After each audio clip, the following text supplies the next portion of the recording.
Dilansir dari Gelora.co, pakar mikroekspresi Poppy Amalia turut angkat tangan perihal tragedi pembunuhan di Jalan Cagak, Subang, Jawa Barat.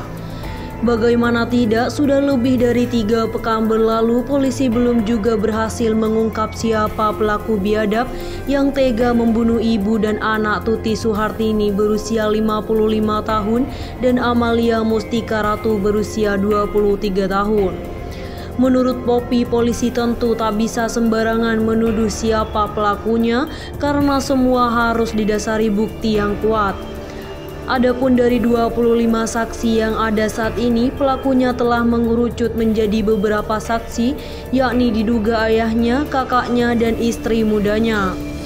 Beberapa kali polisi juga meminta keterangan dari kedua anak tiri istri mudanya. Mereka bahkan ikut menjalani serangkaian tes DNA.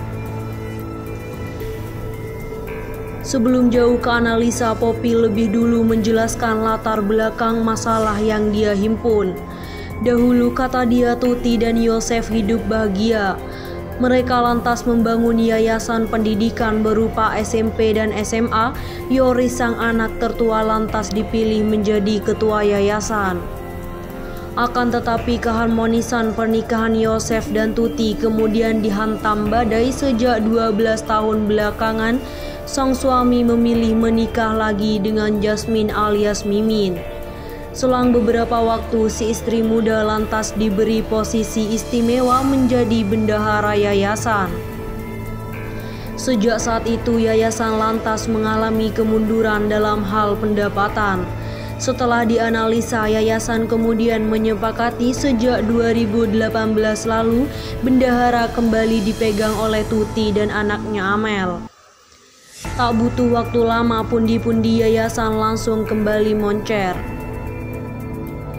Dan karena berprestasi, Tuti lantas diberi Alphard kemudian.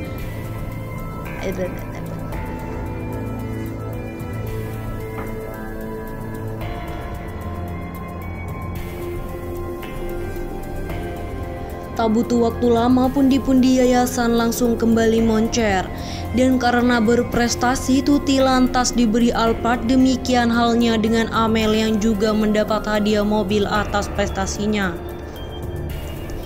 Kisah lantas dilanjutkan pada pembacaan mikroekspresi Yosef, suami dan ayah dari para korban kasus Subang, Jawa Barat. Menurut dia, ada garis aneh yang terbaca dari mimik wajahnya ketika memberi keterangan seusai menemukan jasad istri dan anaknya terbujur kaku di rumah. Beliau belum melihat mayatnya, kok langsung lapor ke Polres.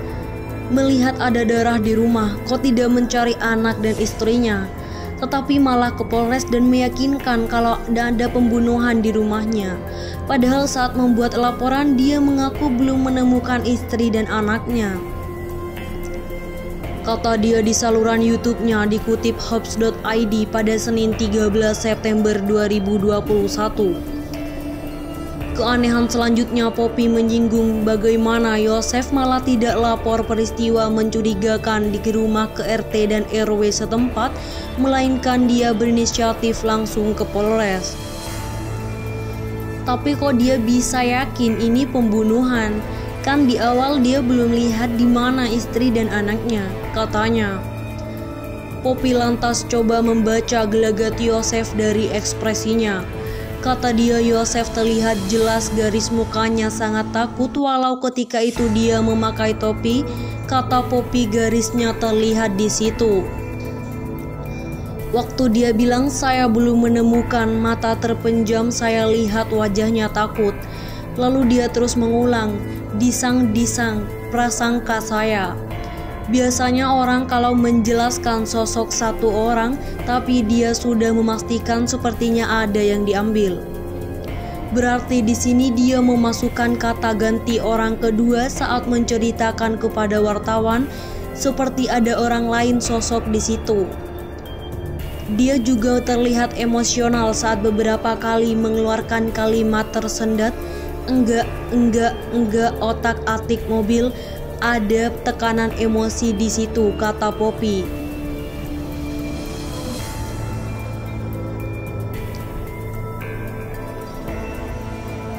Poppy lantas menekankan lagi bagaimana dia sangat yakin ada pembunuhan walau belum menemukan keberadaan istrinya. Sehingga Poppy menilai ada ketidaksinkronan secara verbal keterangan Yosef di kasus Subang ini. Dia juga sempat menyinggung bagaimana anjing pelacak mencurigai adanya sampah yang dibuang di tong sampah 500 meter dari TKP, tepatnya di tempat pencucian mobil. Belakangan dari CCTV yang diterima polisi, ada gerak-gerik mencurigakan, yakni Avanza Silver yang kepergok didapati seorang wanita membuang sesuatu di tong sampah. Padahal tong sampah itu ada di dalam. Pagi hari belum datang para petugas dan sampah-sampah itu selalu dibakar tiap hari. Poppy lantas curiga kalau kecurigaan anjing pelacak itu tidak beralasan. Mengingat si pelaku sepertinya sudah sadar kalau tempat sampah itu selalu dibakar tiap harinya, dia sudah tahu kebiasaan di lokasi. Yuk, tak libur.